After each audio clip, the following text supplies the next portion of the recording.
Tom Cruise peel. Yeah? Which should be called the Shawn Mendes peel because I was way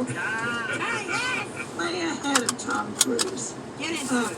And I'm holding this thing up in the air, and the White House photographer took a picture of it. So we have this moment captured in all time. It took me 10 years before they decided to send it to me. Really? And they airbrushed the mask out of my hand. What? What? In my library, you know, in the wall where you put all your Yeah. good stuff, I've got a picture of myself sitting in front of the desk of the President of the United States with my finger in the air. It looks like I'm measuring him. So, you got involved in the CIA back in the 60s, right? Because you were dating somebody or you married to somebody who turned out to be in the CIA. Is that right? Yeah, I left Wichita, Kansas to go be at a friend's wedding in Germany. And I basically never went home. Right. I stayed. I got a job at Chase Manhattan Bank. I've never worked in a bank. I didn't speak German. I couldn't do math. What was the fourth thing? Oh, and I didn't have a work permit. And they hired me. I'm never turning down a wedding in my Yeah. again, and that's how I can turn it down. When they found out that you got a job in Germany with no banking experience, not speaking German, completely unqualified, was that when they realized you would be an excellent spy who could fake your way through anything? No one ever asked me that question. So you got into the CIA. Yeah. And did they immediately send you out on spy work, like, you know, to seduce No. various dignitaries and the things that we all see in the movies?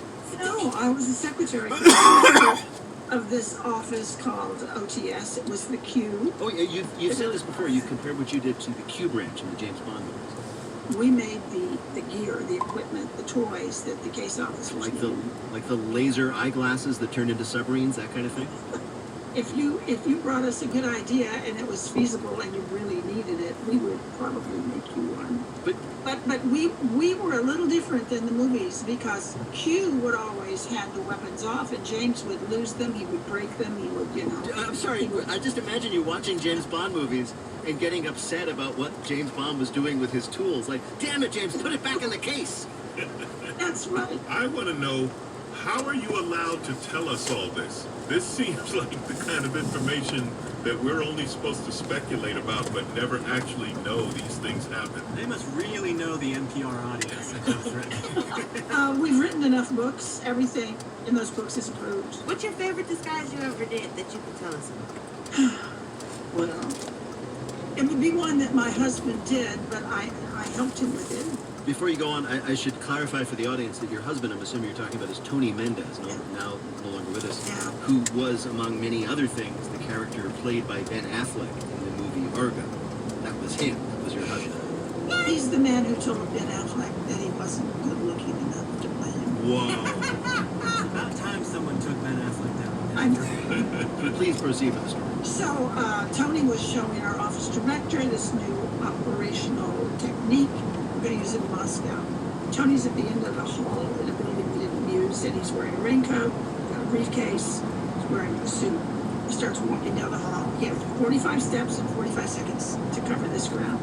And in that 45 steps, he turned from a man in a business suit with a briefcase to an old lady in a pink sparkly thing with a shawl, gray hair, pushing a grocery cart.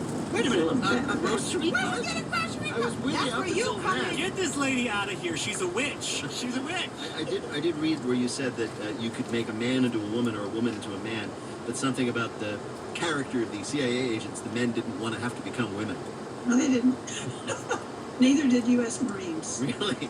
How often did you have to ask a Marine to become a woman? Now and then. Wait, was that No. professional or just a private interest of yours? I would say your child won the Halloween contest every year. Always. Really? So, are you at all serious? And if so, can you tell us about some of the disguises or costumes that you helped your child create? Oh, I remember one from Cats, where we could do a great cat face. I remember one that was pumpkins attached to each other, and then we discovered that no one could go to the bathroom all night because the whole patch had to go, and you know, they didn't. Wait a minute. Your child and his friend, I'm assuming it was his son, were all pumpkins attached to each other, so they all walked around as a group? Actually, that was Tony and me.